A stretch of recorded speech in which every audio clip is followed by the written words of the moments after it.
del tiempo de ustedes porque hoy no vamos a temprano a la casa para jugar. É para quebrar o clima, calma, gente. Tá, antigamente se definia como a crise hipertensiva, emergência hipertensiva e urgência hipertensiva. Aclarar que a emergência hipertensiva vem primeiro do que a urgência, ou seja, a urgência se pode esperar, a emergência tem que ser rápido. Yeah? Bem, e hoje consiste em que a elevação sistólica, recordando que a sistolia vem quando a sangue entra e a diástole quando a sangue sai. A sistolia é quando o coração contrai e quando a diástole se está. E hoje se define como um maior aumento de 180 milímetros por mercúrio. E hoje é dividido assim.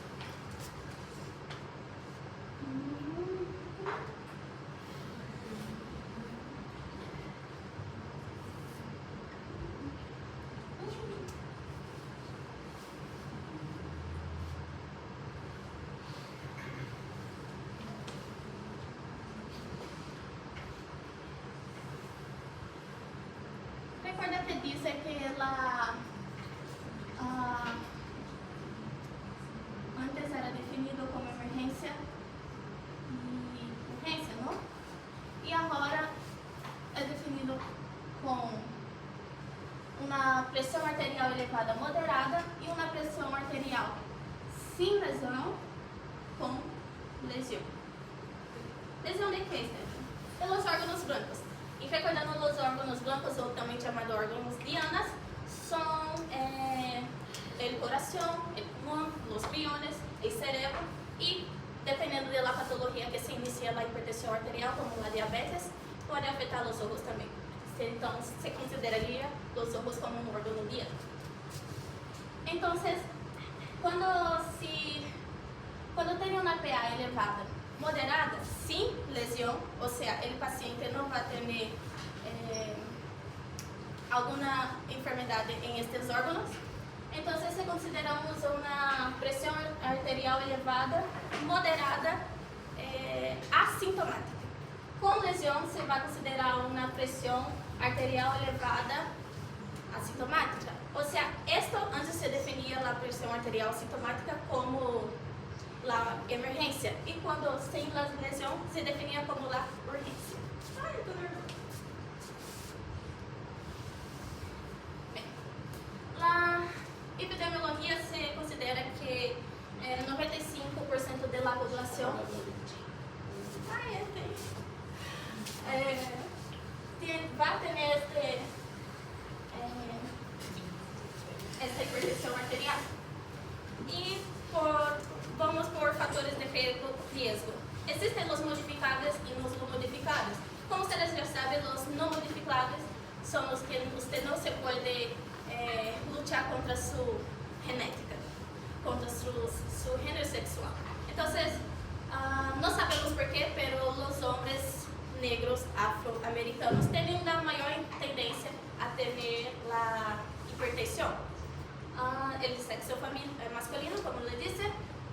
E bem, pacientes também que não cumprem o tratamento da hipertensão, igual que quando você tem um tratamento de antibiótico com a bactéria, se você não cumpre esse tratamento, tem a resistência. Com a pressão arterial também é assim, se você não cumpre o tratamento, você para, você cambia porque pensa que melhorou, alguns pacientes são assim, vai pensar que está bem, a pressão arterial vai seguir subindo e quando dela nada você vê, ai doutor, não sei o que passou, não sabe, não tomou seu medicamento. Bem, eu uso de drogas ilícitas e las ilícitas também, e ele estava aqui. A fisiopatologia. Bem, temos o mecanismo de compensação que mais me gusta, é o sistema renina-angiotensina-aldosterona. E o controle rápido, que é ligado ao sistema nervoso simpático, que está ligado à adrenalina. Bem, a hipertensão arterial nunca tem uma causa exata, ou seja, são muitos fatores que causam causa la hipertensión. Así como los factores de riesgo modificables y no modificables, son varios factores que inciden a un paciente a tener la hipertensión. Y estos sistemas también.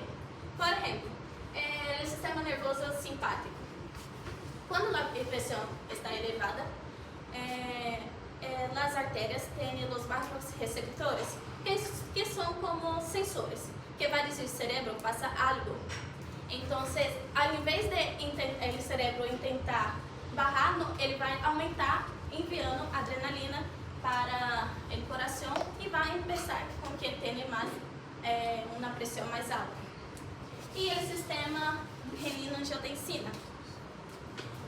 Quem passou com ele, Bruno, vai saber este dibujito, que a mim me encanta.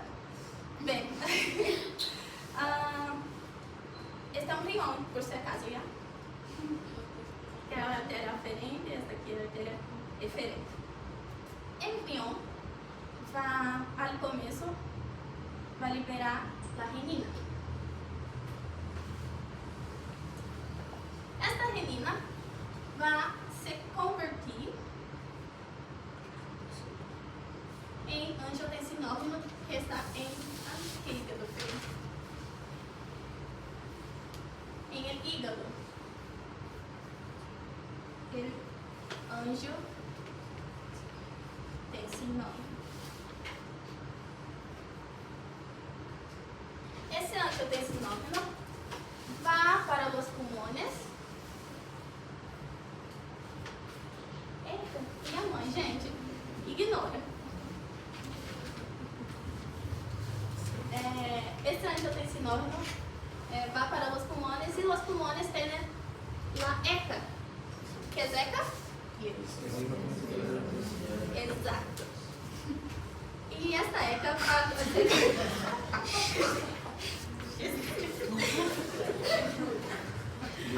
Desliga a internet. Só usando por isso que eu não deixo, boy. Desliga só a internet. Calma, gente.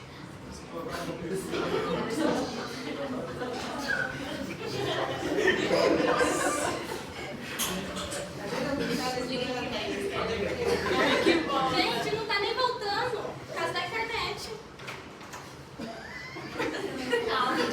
Coloca aí arquivados. Silencia tua mãe aí. Aqui é sua mãe.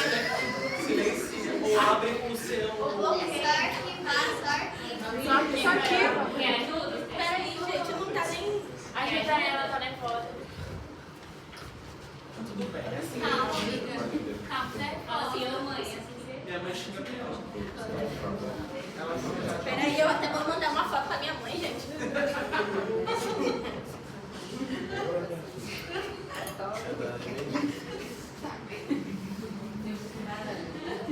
pai e a mãe. Estou silenciando. É o pai e a mãe.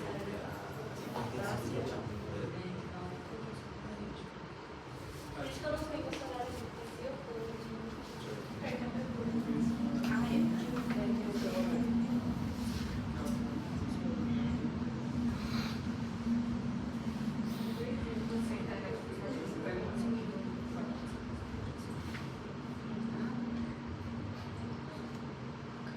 tá, tenta conectar, eu vou seguir com a explicação. Perdão. La ECA vai ser com que la angiotensina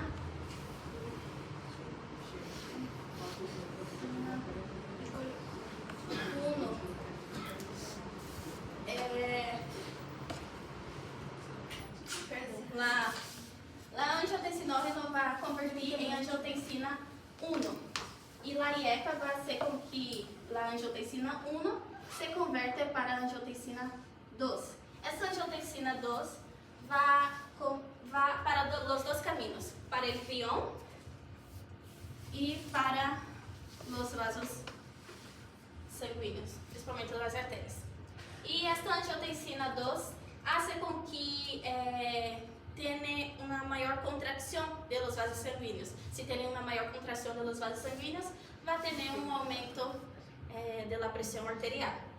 E esta angiotensina 2 também vai para a glândula suprarrenal e esta glândula suprarrenal vai fazer com que essa angiotensina vá para a glândula suprarrenal que libere a aldosterona. Esta aldosterona vai fazer com que tenha retenção de sódio, cloro e água e uma liberação de potássio. Ou seja, vai ter um hiperaldosteronismo, uma hipopotassemia, uma hipercalcemia e a creatina vai subir cada vez mais. Não vai ler que tá tudo mexicano. Eu acho que tem que pagar do nosso mexicano. Tem que pagar mesmo. Senão não vai ler.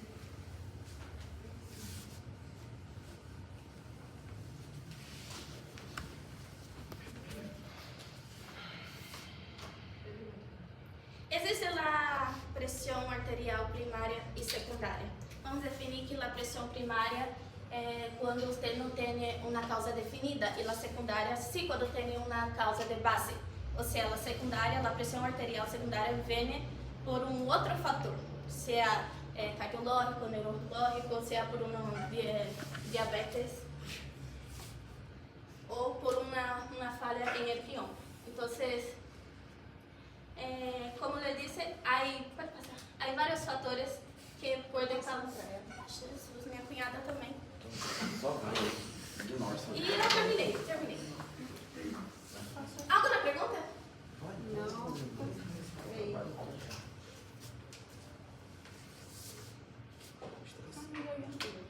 Como ya había hablado con mi compañera, solo que ella le gusta el sistema de hipertensión. En la hipertensión, en la emergencia hipertensiva, va a estar y el factor pivot va a ser la presión arterial elevada, como ya había dicho mi compañera, y va a ser, digamos, que hay una inflamación capilar, donde esto va a generar que haya una disfunción endotelial causada por lo que es la endotelina 1, que va a ser moléculas de adhesión que se van a adherir a las arterias, y esto va a generar, digamos, afecta a la producción de sustancias vasodilatadoras como lo es el óxido nítrico. Esto va a generar que haya aumento de la resistencia vascular y va a generar de forma irreversible, donde va a generar que haya incremento de la permeabilidad, lo cual va también a generar que haya un aumento de la natriuréresis. La natriuréresis es la eliminación excesiva del sodio por la orina. Como va a haber aumento, entonces va a ser excesivamente, va a excretar el sodio. Esto va a generar lo que haya un estado de hipovolemia y también va a haber lo que es la alza de la coagulación, donde va a hacer que se coagule más fácil y más rápido, porque como va a estar elevado, va a haber un aumento de adhesión plaquetaria, como ya le había dicho, a través de esas endotelinas y todas las moléculas de adhesión, y donde va también a generar lo que haya bloqueo de la fibrinólisis. Todo esto va a aplicar que hay una pérdida de la función autorreguladora vascular, y todo esto va a concluir en daño endotelial, en vasoconstricción, que va a generar que haya la presión, vasoconstricción y descarga de sustancias vasoactivas, que todo este círculo vicioso que va a generar que es una hipoperfusión e isquemia, que es donde va a ser el daño ya al órgano. En la etiología, como ya había hablado aquí, va a estar provocada por cualquier enfermedad o evento estresante que sea capaz de modificar los mecanismos reguladores, como van a ser los neurológicos, cardiovasculares, también vamos a tener lo que son los renales. Entre las neurológicas vamos a estar las enfermedades cerebrovasculares, puede ser isquémica o también puede ser hemorrágica. Va también las hemorragias intracraneal, y también vamos a tener lo que son las encefalopatías hipertensivas.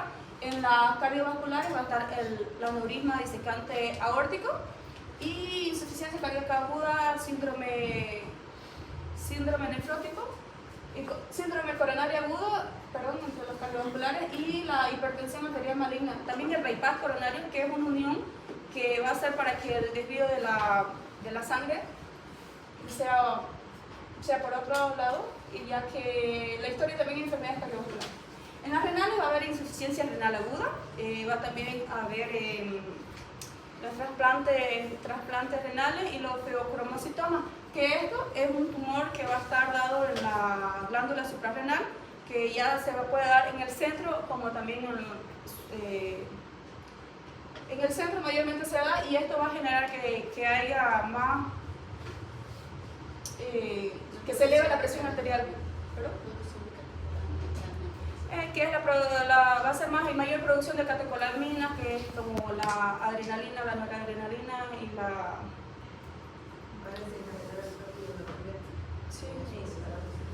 Sí. Y también la hipertensión arterial sistémica, entre otras vamos a tener aquí la preeclampsia, la eclampsia, el traumatismo craneoencefálico, las quemaduras prolongadas también y también, como ya había comentado mi compañera, que son los que dejan de tomar sus medicamentos, que creen que ya están bien y que no quieren hacerse, como se dice, la mayoría que escucho que no quieren hacerse adictos a medicamentos y es ahí donde se empeoran y van al segundo grado.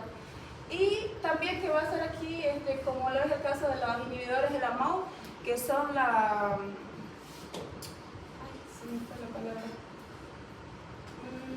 inhibidores de la miosina oxidasa y la tiramina.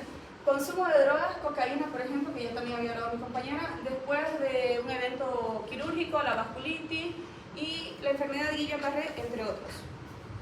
El cuadro clínico generalmente va a estar dado por lo que es la cefalea, va a estar dado por lo que es dolor torácico, mayormente todo viene, me duele el pecho, la cefalea, el dolor torácico, la disnea, edema, astenia, epistaxis, que es la hemorragia nasal también, y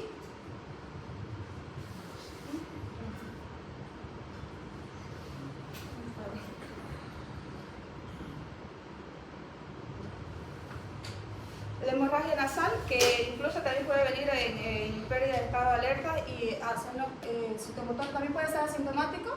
Hay también unos reportes que dicen que mayormente en la sintomatología más común de los pacientes con urgencia es la cefalea un 22%, la epistaxis, como ya lo había dicho, es un 7%, 17% de la astenia un 10%, alteraciones neurológicas un 10% también, motora sensitiva un 10%, dolor torácico opresivo 9%, y también más tarde lo que son los cuadros de disnea 9%.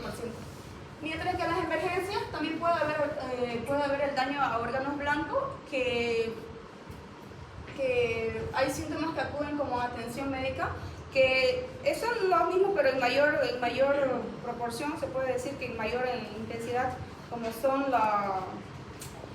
el dolor torácico ya no va a ser así simple dolor, va a ser un dolor torácico opresivo que ya va a ser persistente, ya no va a ser un simple dolor que le va a pasar, sino va a ser persistente, el cual va a estar en un 27% y el cuadro marcado de disnea va a ser súbito y va a estar en un 22% y la alteración de alerta que va a estar en un 21%.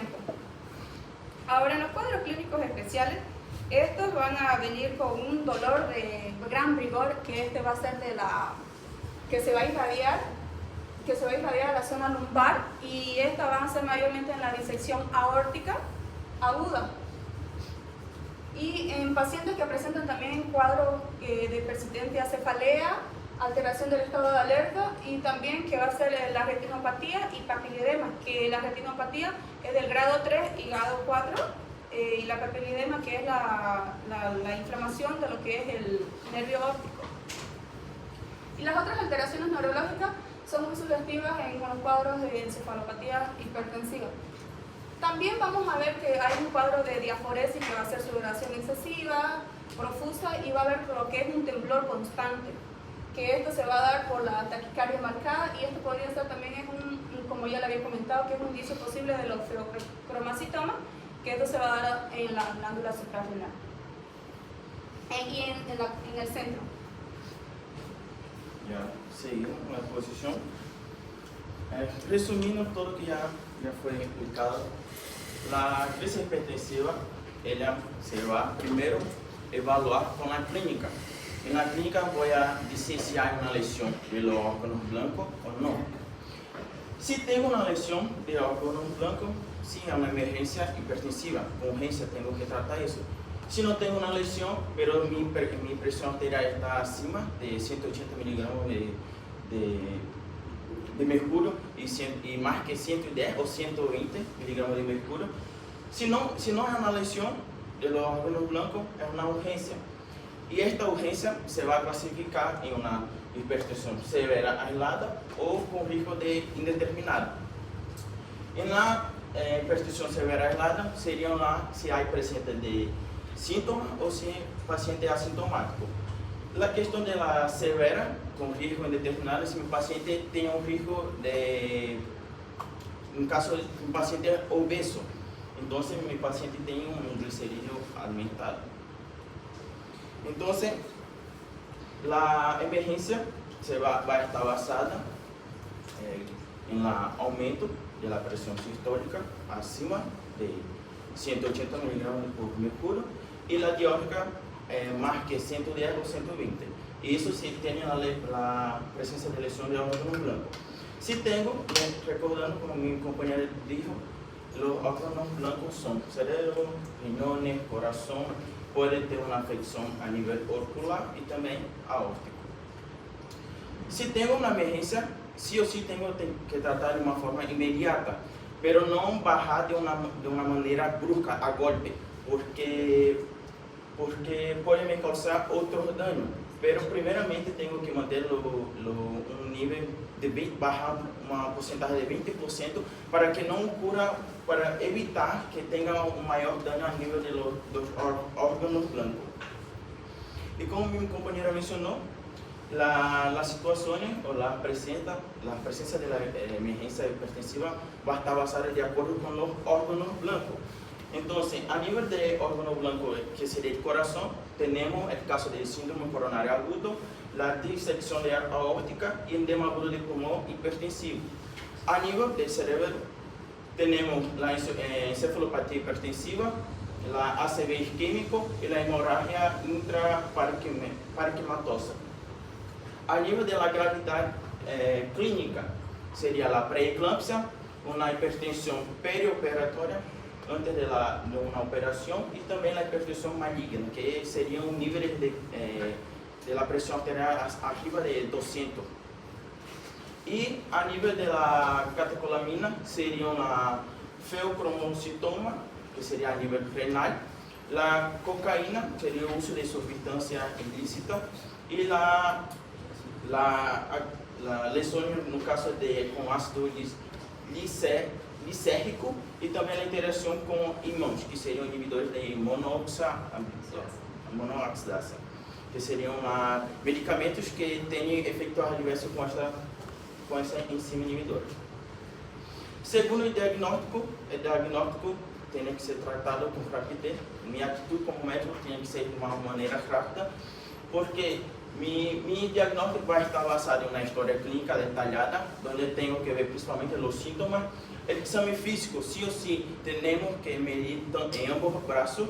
E as provas complementares, que seriam o eletrocardiograma, análise de função renal, urianálise e as provas de imagem segundo a sospecha clínica, que pode ser tanto de tórax e cabeça.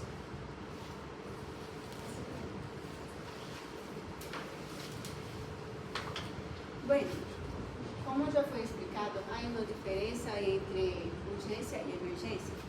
Então, quando se é a urgência, você tem um tratamento, vai fazer um mapa, como monitoreio da pressão, ou a guia diz que devemos dar muita atenção na questão da forma de se avaliar em relação à medição da pressão.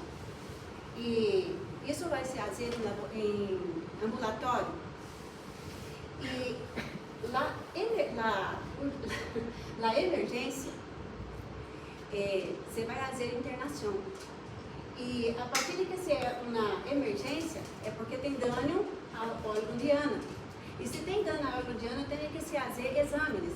Esses exames vão ser direcionados principalmente pela clínica, pela anamnese, pelo exame físico, que é muito importante para saber direcionar cada exame destes. O exame de biometria hemática, que se pela própria clínica da persona, se vê que está pálido, né, algum sintoma, fadiga, então a valoração é possível a anemia hemolítica microangiopática. O que é a anemia tem a ver com a hipertensão? É que a hemoglobina está levando de oxigênio. E se diminui, então se abarra o número de hemoglobina, o coração vai ter um trabalho maior e nesse trabalho se aumentará a pressão, porque por falta de oxígeno, de nutrientes, assim também. E a clínica sanguínea. A clínica sanguínea é importante, principalmente os exames vão ser direcionados segundo o órgão. Então, assim, a creatinina, a glucose, a úrea e o ácido úrico. A creatinina e a úrea está relacionada ao rinol. Então, se há um dano no rinol, também se altera a pressão. E o ácido úrico se faz vasoconstrição quando está muito alterado. E se faz vasoconstrição, também está alterando, né, a pressão. E eletrolito seco, já sabemos a questão do controle de ácido e base, que é importante porque se sódio, potássio, cálcio, tudo isso está descontrolado, tem que fazer primeiro o controle eletrolítico desta pessoa e também o exame geral de urina, por quê? Porque hematúria e proteinúria. Hematúria porque tem sangue e urina e tem proteína porque glomérulos, né, há uma glomerulonefrites, algo está acontecendo ali que não tem que ser avaliado. Por isso, os exames são muito importantes em relação ao órgão de Ana. Quantificação de catecolaminas, porque a catecolaminas que é produzido como adrenalina e noradrenalina que é produzida sobre a suprarrenal. Se há esse tumor vai fazer com que se aumente esse número de catecolaminas e sabemos que a noradrenalina e também essas catecolaminas, elas agem em relação à regulação da pressão. Então, a pressão estará totalmente desregulada. Hiperaldosteronismo, porque a aldosterona também pode estar totalmente alterada e também em relação a um tumor, porque também está produzindo ali em la suprarrenal. Estas provas são direcionadas, como eu disse, então, se você analisa a pessoa e o problema é um dolor torácico. Se é um dolor torácico, o problema está em coração.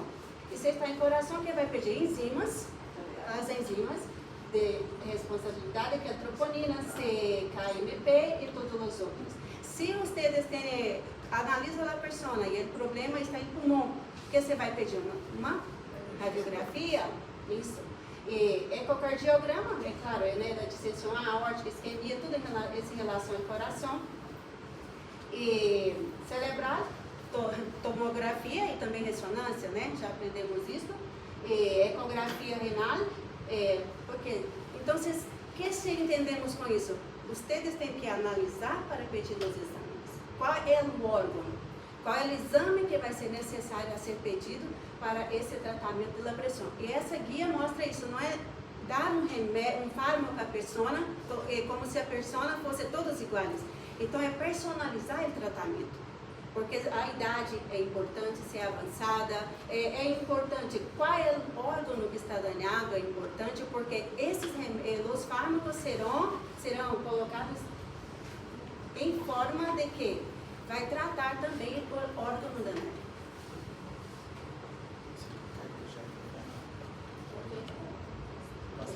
Não fala. Como que se analisa a emergência hipertensiva? Já falou, assim, em relação a como você vai barrar. Você vai barrar de 180, vai ser barrar de 20 a 20%, 25 a 20%. E o ideal em 1 hora você barrar 20% e depois até 6 horas você barrar mais 20 para ir para 140 e de 24 a 48 horas, né, normotenso. Está normal. Próximo. Esse ingresso também de tratamento é o que já falamos em relação a que se divide em emergência e urgência, porque a diabetes, antecedentes de AVC, de ictus, se tem nenhum antecedente cardiopata, alguma coisa assim, em órgão de Ana, é claro que essa pessoa se ficará em internação. E se não tem, se é uma ansiedade, se é uma crise hipertensiva, é por causa de dolor, você vai tratar a causa. E se trata a causa, trata o dolor, trata a ansiedade, né, com lorazepam, algo assim, e isso vai barrar a pressão, porque muitas vezes é só uma crise hipertensiva.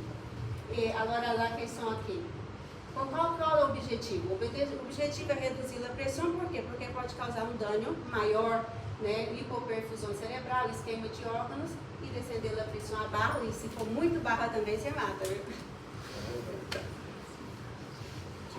Esse aqui também já explicou? Bueno, ustedes van a salir aquí sabiendo que la emergencia hipertensiva no es hipertensiva. La emergencia hipertensiva es cuando la presión arterial está mayor de 180 a 120 mm de mercúrio com lesão de órgão diana, então fase aguda. A parte cardiovascular seria uma síndrome coronariana agudo, ou infarto agudo do miocárdio, edema agudo do pulmão e dissecção de aorta. Renal seria uma insuficiência renal aguda, que vai generar uma glomerulonefrite aguda. Cerebral, um AVC químico ou hemorrágico, ou uma encefalopatia hipertensiva. Já? E embarazadas, uma eclâmpsia. O tratamento da emergência hipertensiva tem que reduzir a PA de 20% a 25% em 1 a 2 horas. Já? Os fármacos utilizados para o uso de emergência seria o nitrocruciato e a nitroglicerina. O nitrocruciato ele vai ter ação tanto nas artérias, eles são vasodilatadores periféricos, que são rápidas, endovenosos, então ele vai ter efeito nas artérias e nas venas. Já? Seu efeito adverso seria um aumento da pressão intracraniana e uma intoxicação por cianeto, que vai generar uma acidose metabólica por anion gap aumentar. Já? E a nitroglicerina ela vai ter uma ação mais venosa, já?